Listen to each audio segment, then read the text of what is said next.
He's involved in a number of businesses. He's a great role model. Telling it like it is, giving you both sides of the story. This is Cats at Night. Great American, a great New Yorker. Now, here's John Catsimatidis.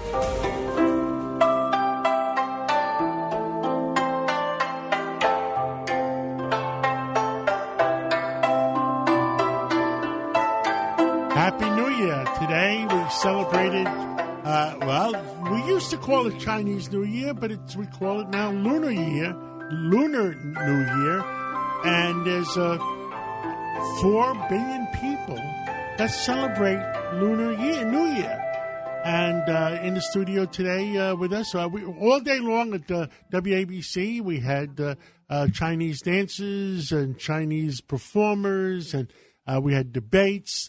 And we respect the Chinese and the Asian community of New York. There's 1.6 or 1.7 million of them in the 5 boroughs, and there's another million of them in our neighboring state of New Jersey. And they're good, hard-working people.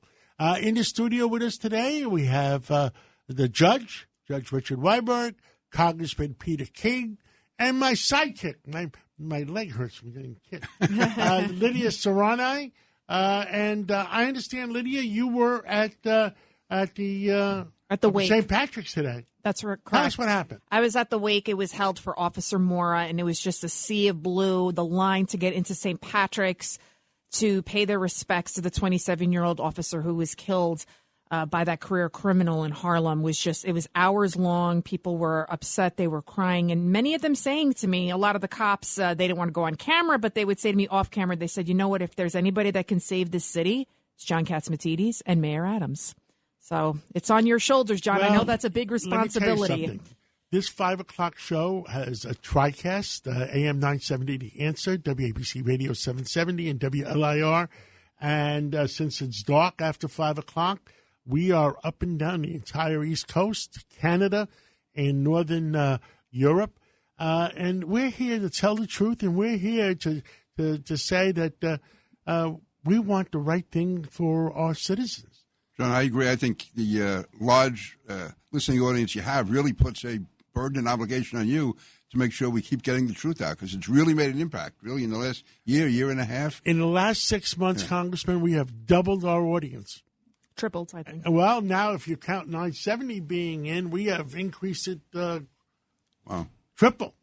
Yeah, everywhere we go, Congressman, you said it, people say that you even have a catchphrase now, John. What the heck is going on? What the heck is going on? Well, look, I grew up on 135th Street. I'm from the streets of New York.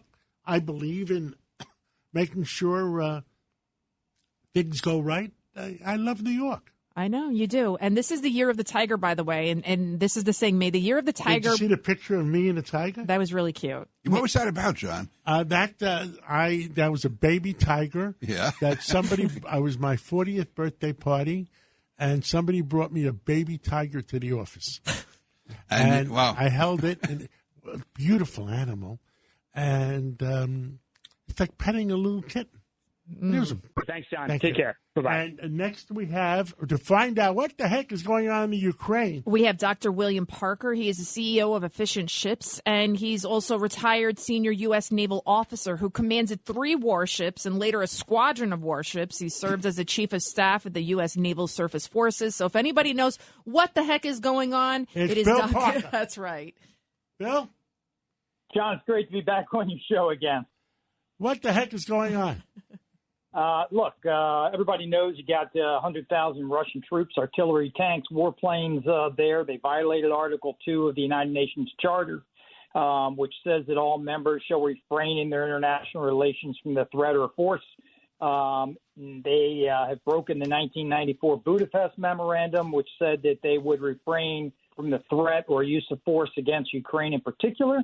And then Ukraine turns around and gives up their 1,900 nuclear warheads and ratifies the Non-Proliferation Treaty. Putin clearly violated international law in 2014 by rolling into Crimea, and here we are.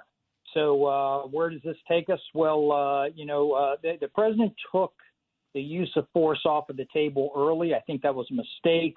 but he has provided an off-ramp for Putin, which I think is a good move. And that off-ramp includes Ukraine not becoming a member of NATO for a few years at least, the U.S. not to place nuclear weapons there, and some additional arms control and stabilization measures. That said, we were way too quick in signing the New START agreement, but that's for another discussion.